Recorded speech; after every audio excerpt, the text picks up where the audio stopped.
Seperti inilah keindahan wisata Taman Kebun Bunga Selosia yang bermekaran dan tertata indah di tengah persawahan.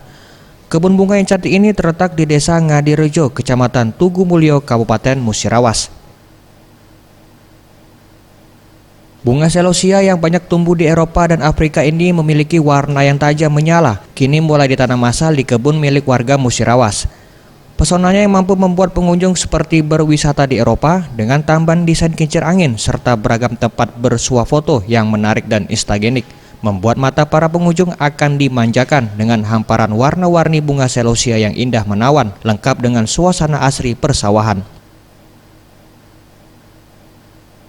Untuk masuk ke wisata ini, pengunjung cukup merogoh kocek sebesar Rp10.000 untuk orang dewasa hingga Rp5.000 bagi para pelajar dan anak-anak yang ingin menikmati serta penasaran dengan warna menyala yang menawan.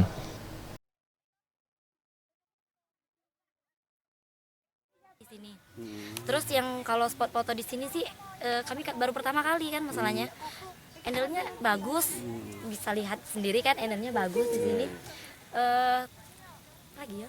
Penasaran enggak? Penasaran ya. Cuman biayanya Para pengunjung juga berharap semoga kedepannya tempat wisata Taman Bunga ini akan semakin lebih indah agar lebih menarik minat para wisatawan dalam dan luar daerah.